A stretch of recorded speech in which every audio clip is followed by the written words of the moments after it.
Hi అండి. అందరికీ నమస్తే. నేను మీ తెలుగమ్మాయి లక్ష్మి. ఇది వెన్స్‌డే రోజు వ్లాగ్ అండి. వెన్స్‌డే రోజు మార్నింగ్ నుంచి కూడా అంటే తెల్లవారుజాము నుంచి కూడా వర్షం బాగా పడిందండి. ఉరుములు, మెరుపులతో చాలా పెద్ద వర్షం అయితే పడింది. చలి కొంచెం తగ్గుతుంది. మార్నింగ్ టైంలో ఎండొస్తుంది అనుకునే టైంకి మళ్ళీ వర్షం పడి వెదర్ మొత్తం కూల్ అయిందండి. సో, మళ్ళీ చలి కొంచెం స్టార్ట్ అయింది.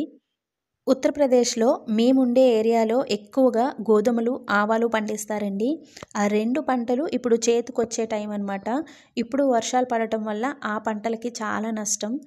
ఈ విధంగా ఏది కాని సీజన్‌లో వర్షాలు పడటం వల్ల రైతులకి చాలా ఇబ్బంది, చాలా నష్టం కూడా. కానీ ఏం చేస్తామండి, వచ్చే వర్షాన్ని మనం ఆపలేం కదా! ఈరోజు మార్నింగ్ బ్రేక్‌ఫాస్ట్‌లోకి నూడిల్స్ చేసుకున్నామండి. పిల్లలిద్దరూ ఇంట్లోనే ఉన్నారు. వర్షం పడుతుంది కదా! వాళ్ళకి స్కూల్ హాలిడే. బ్రేక్‌ఫాస్ట్ అయిపోయిన తర్వాత నేను కిచెన్‌లోకి వచ్చేసి నా పనులైతే స్టార్ట్ చేశాను. ఒక 20 డేస్ అయిపోయిందండి. మీగడ చాలా ఉందనమాట. దాన్ని ఇప్పుడు వెన్న చేసి నెయ్యి తయారు చేయాలి. ఆల్రెడీ నేను లాస్ట్ ఒక వీడియోలో చెప్పాను కదండీ! మేముండే ఏరియాలో ఆవులు, గేదెలు ఎక్కువగా ఉంటాయండి. పాలు కూడా చాలా స్వచ్ఛంగా దొరుకుతాయి మనకి. తీసినవి తీసినట్టు వాటర్ కలపకుండా వేయమన్నా కూడా మనకి వేస్తారు. మా కాలనీలో చాలామంది డైరెక్ట్ వెళ్ళి తీసిన పాలు తీసినట్టు వాటర్ మిక్స్ చేయకుండా తెచ్చుకుంటారనమాట. లేదంటే మనకి ఇంటికి తీసుకొచ్చి పోయమన్నా కూడా పోస్తారండి. చాలా చిక్కగా ఉంటాయి. నేనైతే ఒక లీటర్ పాలు తీసుకుంటాను. లీటర్ 60 రూపీస్ అండి ఇక్కడ. మార్నింగ్ 8:00కి మాకు పాలు ఇంటికి తీసుకొచ్చే పోస్తారండి. వాటిని కాచేసి పిల్లలిద్దరికీ చెరకో గ్లాస్ ఇచ్చిన తర్వాత మిగిలిన పాలు ఫ్రిడ్జ్‌లో పెట్టేస్తాను.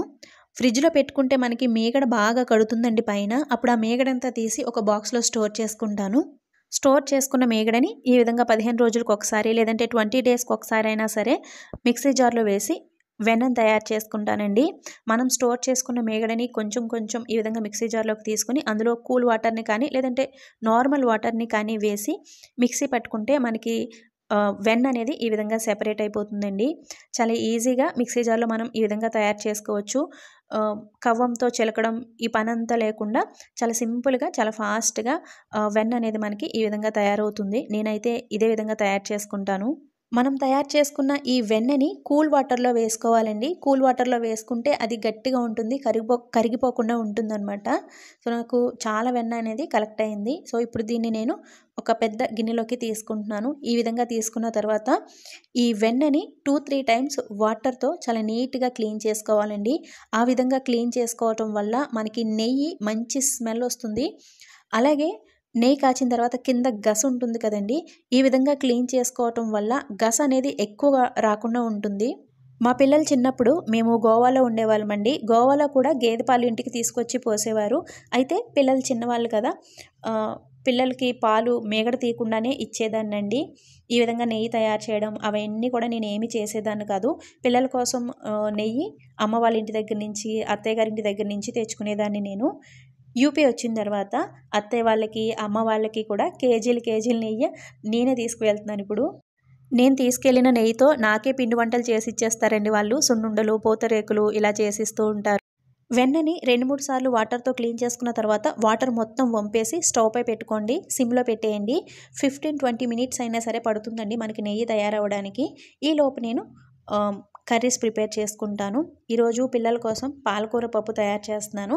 అలాగే మెంతికూర, టమాటో 2 కలిపి ఇగురు పెడతానండి. మేముండే ఏరియాలో ఆకుకూరలు చాలా బాగా దొరుకుతాయి. మనం తినే ఆకుకూరలు 2, 3 దొరుకుతాయండి. మనం తినని, మనం ఎప్పుడు చూడని ఆకుకూరలైతే చాలా ఉంటాయి మార్కెట్ నిండా. ఆవాలాకులు, శనగలాకులు, ముల్లంగి ఆకు ఇలా చాలా రకాల ఆకుకూరలు దొరుకుతాయండి. అవన్నీ హెల్త్‌కి మంచివే. కానీ మనం ఎప్పుడూ తినలేదు కదా! అందుకే నేను పెద్దగా వాటిని ట్రై చేయను, తీసుకోను. ముల్లంగి ఆకులు తీసుకుంటానండి ఎప్పుడైనా. సో, చట్నీ చేయడానికి. మనం తినే ఆకుకూరల్లో ఎక్కువగా పాలకూర, మెంతికూర దొరుకుతాయండి. అప్పుడప్పుడు నాకు తోటకూర కనిపిస్తూ ఉంటుంది. అంతే. మనం తినే ఆకుకూరలు ఇంకేవి దొరకవు. గోంగూర కానీ, పొన్నగంటి కూర ఇలాంటి ఆకుకూరలు ఏవి కూడా ఇక్కడ ఉండవు. ఇక్కడ నేను పాలకూర పప్పు కోసం కందిపప్పు, పెసరపప్పు రెండింటిని కలిపి తీసుకున్నానండి. సో, అలా పెసరపప్పు, కందిపప్పు 2 వేసుకుంటే పప్పు చాలా కమ్మగా బావుంటుంది. మనం తీసుకున్న పప్పుని వాటర్‌తో 2, 3 సార్లు క్లీన్ చేసుకున్న తర్వాత అందులో క్లీన్ చేసి పెట్టుకున్న పాలకూరని కట్ చేసి వేసుకోవాలి. అలాగే ఒక 2 టమాటాలు కూడా వేశాను. కొంచెం పసుపు కూడా వేసేసి ఈ విధంగా 3 విజిల్స్ వచ్చే వరకు కుక్ చేసుకున్న తర్వాత ఈ విధంగా ఒక్కసారి మెదిపేసి ఇందులో రుచికి సరిపడా ఉప్పు, కారం వేసి అవసరమైతే ఇంకొంచెం వాటర్ కూడా వేసి ఒక్కసారి స్టవ్ పై పెట్టి ఉడికించుకోండి. మా పిల్లలకి పప్పు కొంచెం పల్చగా ఉంటే ఇష్టం. సో అందుకని నేను ఇంకొంచెం వాటర్ అయితే యాడ్ చేస్తాను. పిల్లలకి పప్పు ఉంటే ఇంకేం అవసరం లేదండి. ప్రతిరోజు పప్పు వండి పెట్టినా కూడా తినేస్తారు. మా పిల్లలు నాన్ వెజ్ వంటల కంటే కూడా పప్పు, పాలకూర, మెంతికూర పప్పు ఇవే ఎక్కువగా తింటారు. పిల్లలకి పప్పు ప్రతిరోజు పెట్టినా కూడా మంచిదే అండి. అందులోనూ ఈ ఆకుకూర పప్పు హెల్త్‌కి చాలా మంచిది. ప్రోటీన్ రిచ్ కదా! సో పిల్లలకి రెగ్యులర్‌గా పెడుతూ ఉండండి. నేను వారానికి 2, 3 సార్లైనా సరే పప్పు ప్రిపేర్ చేస్తాను. మా పిల్లలు ఈ పప్పు వండిన రోజున చాలా తృప్తిగా కడుపు నిండా తింటారనమాట భోజనం. సో అందుకని వాళ్ళ కోసం స్పెషల్‌గా అయినా సరే నేను పప్పు వారంలో 3, 4 సార్లైనా సరే ప్రిపేర్ చేస్తాను. తాలింపు వేసేసాను. పాలకూర పప్పు చాలా సింపుల్‌గా ఈ విధంగా నేను తయారు చేసుకుంటానండి. ఇక్కడ మనకి నెయ్యి కూడా తయారైపోయింది. నెయ్యి కాగుతున్నప్పుడు చాలామంది తమలపాకు వేస్తారు కదండీ! తమలపాకు వేస్తే మంచి స్మెల్ వస్తుందంట. నా దగ్గర అయితే అవైలబుల్ లేదు. కర్ణాటకలో అయితే పసుపు ఆకులు వేస్తారండి. పసుపు ఆకులు వేస్తే ఎక్కువ రోజులు ఫ్రెష్‌గా నిలవ ఉంటుందంట. ఈ నెయ్యి ఈ విధంగా గోల్డెన్ కలర్‌లోకి వచ్చి మంచి స్మెల్ వస్తున్నప్పుడు గ్యాస్ ఫ్లేమ్ ఆఫ్ చేసుకోవాలి. నెక్స్ట్ నేను ఇక్కడ మెంతికూర, టమాటో ఇగురు పెడుతున్నానండి. ఆకుకూరలు ఎక్కువగా నాకు తాలింపు పెట్టుకొని తినడం అన్నా, లేదంటే ఈ విధంగా కర్రీలాగా ప్రిపేర్ చేసుకొని తినడం అన్నా చాలా ఇష్టం. పప్పులో వేసి వండటం కంటే కూడా. ఈ మెంతికూర, టమాటో ఇగురు కోసం నేను ఇక్కడ స్టవ్ పై ప్యాన్ పెట్టి అందులో ఆయిల్ వేసి ఒక 2 ఆనియన్స్ అలాగే ఒక 2 పచ్చిమిర్చిని సన్నగా కట్ చేసి వేశానండి. ఇవి ఈ విధంగా కొంచెం మగ్గిన తర్వాత ఇందులో ఒక 2 టమాటోస్‌ను కూడా ఈ విధంగా సన్నగా కట్ చేసి వేసుకోండి. టమాటో ముక్కలు వేసిన తర్వాత ఒక్కసారి కలిపి మూత పెట్టి టమాటో ముక్కలు కూడా బాగా మగ్గి మెత్తబడే వరకు ఉడికించుకున్న తర్వాత అందులో కొంచెం పసుపు, రుచికి సరిపడా ఉప్పు, కారం, ధనియాల పొడి, కొంచెం జీలకర్ర పొడి కూడా వేసి బాగా కలిపి మనం ముందుగా క్లీన్ చేసి కట్ చేసి పెట్టుకున్న మెంతికూరను కూడా ఇందులో వేసుకోవాలి. మేముండే ఏరియాలో ఆకుకూరలు, కూరగాయలు చాలా ఫ్రెష్‌గా దొరుకుతాయండి. అలాగే కాస్ట్ కూడా చాలా తక్కువ. 10 రూపీస్‌కి పాలకూర ఇమ్మంటే కవర్ నిండా పెట్టిచ్చేస్తారండి. నేను ఒక్కసారి తెచ్చుకున్న పాలకూరని 2, 3 టైమ్స్ వండుతాననమాట. మెంతికూర అయినా సరే 10 రూపీస్‌కి మనకి చాలా ఇస్తారు. మన సైడ్‌తో పోల్చుకుంటే ఇక్కడ ఈ కూరగాయలు, ఆకుకూరలు ఇవన్నీ కూడా కొంచెం కాస్ట్ తక్కువే.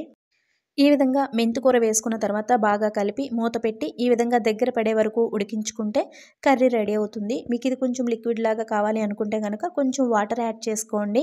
నేనైతే వాటర్ యాడ్ చేయలేదు. మెంతికూర, టమాటో ఇగురు చాలా చాలా టేస్టీగా ఉంటుందండి. పుల్ల పుల్లగా, కారం కారంగా తినడానికి చాలా రుచిగా ఉంటుంది. సో నాకైతే చాలా ఇష్టం. మీరు కూడా ఒకసారి ట్రై చేయండి. నా వంట కంప్లీట్ అయిపోయింది. రైస్ కూడా పెట్టేశాను. నెయ్యి కాచాను కదండి, అది కొంచెం వేడిగా ఉండగానే ఈ విధంగా ఒక స్టీల్ డబ్బాలోకి వేసేసుకుంటున్నాను. ఇది కొంచెం చల్లారితే మళ్ళీ గట్టిగా అయిపోతుంది కదండి, మళ్ళీ హీట్ చేసి వేయాలి. సో అందుకని కొంచెం వేడిగా ఉండగానే ఈ విధంగా స్టీల్ డబ్బాలో వేసేసుకోవాలి. నేను లాస్ట్ టైం నెయ్యి తయారు చేసిన వీడియో పెట్టినప్పుడు ఎవరో ఒకరు కామెంట్ పెట్టారండి, మీరు నెయ్యి తయారు చేసిన పద్ధతి కరెక్ట్ కాదు, ఆ నెయ్యి బాగోదు అని కామెంట్ పెట్టారండి. నెయ్యి 2 విధాలుగా తయారు చేస్తారు. ఒకటి పాల మీద మేగడతో, అలాగే పెరుగు మీద మేగడ తీసి కూడా తయారు చేస్తారు. కొంతమంది అనుకుంటారండి పాల మీద మేగడతో తయారు చేసిన నెయ్యి బాగోదు, స్మెల్ వస్తుంది అని. అలా ఏం కాదండి, ఇది కూడా చాలా బాగుంటుంది. మనకి పెరుగు మీద తీసిన మేగడతో నెయ్యి ఎలా తయారు చేసుకుంటామో అలాగే స్వచ్ఛంగా ఉంటుందండి. మనకి మొరుంగా కూడా ఉంటుంది. మా అత్తయ్య గారు కూడా అలాగే అనుకునేవారండి, పాల మీద మేగడతో తీసిన నెయ్యి బాగోదేమో అని. నేను తయారు చేసి తీసుకెళ్ళిన తర్వాత మా అత్తయ్య గారు నెయ్యి చాలా బాగుంటుంది, ఎక్కువ రోజులు కూడా నిల్వ ఉంటుంది అన్నారు. నేనైతే నెయ్యి ఈ విధంగానే తయారు చేస్తానండి. ఒక్కసారి మీరు కూడా ఈ విధంగా తయారు చేసి చూడండి, మీకు నచ్చుతుంది. ఈ నెయ్యి స్మెల్ చాలా బాగుంటుందండి, చాలా కమ్మగా ఉంటుంది, అలాగే ఎక్కువ రోజులు కూడా నిల్వ ఉంటుంది. నేను లాస్ట్ మంత్ తయారు చేసిన నెయ్యి అండి ఇది. మా పిల్లలకి ఎక్కువగా నెయ్యి ఉండాలి, ఇడ్లీల్లో, దోశల్లో, రైస్లో కూడా ఎక్కువగా నెయ్యి వేసుకుని తింటూ ఉంటారు. నేను ఈరోజు తయారు చేసిన నెయ్యి చల్లారిన తర్వాత నేను మీకు ఇక్కడ చూపిస్తున్నానండి. పూసగా, మొరుంగా, మంచి కమ్మటి వాసనతో చాలా బాగుంది.